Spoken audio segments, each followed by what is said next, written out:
Muir. Sonia O'Sullivan holds that record, but it's going to be Faith Kipyegon chasing the world record. Helen Obiri still holds the Kenyan record, but it's Sifan Hassan's mile record that was set here a few years ago in great style, that I think Faith Kipyegon is, well, we know she's got that set in her eyes and is well capable of producing it, given what we've seen from her this year. 3:49, 1,500 meters, 14:5, 5,000 meters, 2 world records. This, I think, I was counting, I think it's the 50th day since Florence. So that's a nice round day. Maybe it's 51, maybe I've missed 1 or 2, who knows. Anyway, either way, it's going to be quick, it's going to be fast. She needs to go through the 1,500 meter mark, though, if you think about it, about 3:54, 3:55, which, given that she's run 3:49, should be well capable of. Has raced pretty lightly this year. Women's mile. The pace lights will tell us how they're going. They're looking for a pretty swift 2:4 or thereabouts through 800 meters, but just for those who maybe not so familiar with 1 mile, it's 4 laps and 9 meters, so we will be getting times at every 400 meters, but there's an extra 9 meters to factor in. So it's said 2 races, it's already split up really, given that the pacemakers have gone off hard, too hard, because Faith Kipyegon is right with the lights there. The green lights are the lights that she's keeping an eye on. Haelu has slotted in behind her. Laura Muir leading the pack behind, and there's a lot of familiar faces for Laura Muir, who's had her own ups and downs this season.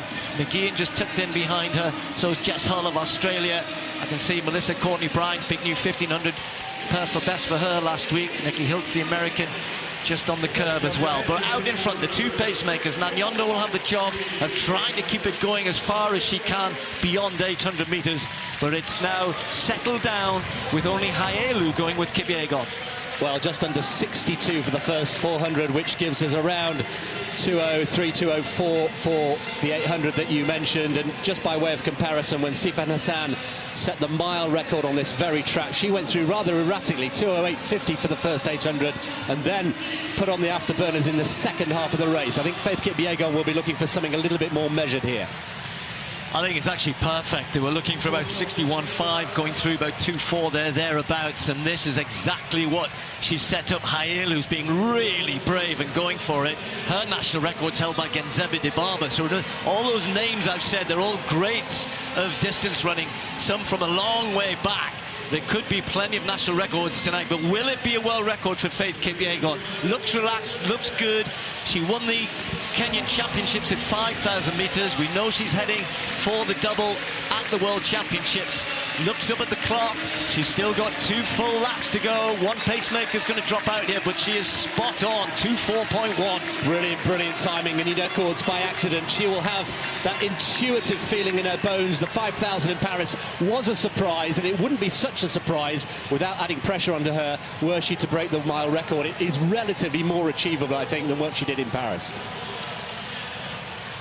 4 minutes, 12.33 is what she's after. Haelu now is swimming in her own sea of lactic already. She's still got a long way to go, and the others will start to run her down, but they've got no chance of running down Kipyegon. Nanyondo steps aside, done a good job to get to 1,000 meters thereabouts, but it's now all about the front, Faith Kipyegon, and look how far ahead she is.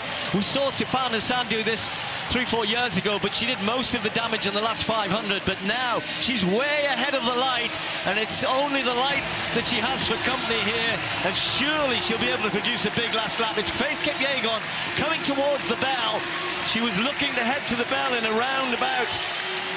Well, look at that, it's 3.6, I was going to say 3.7, she's inside it. She is inside it, she's got around 66 seconds for this final lap, well within her compass. She's stretching away and pouring it on, and the race behind is very much for second place. Faith Kipyegon on her way to another world record.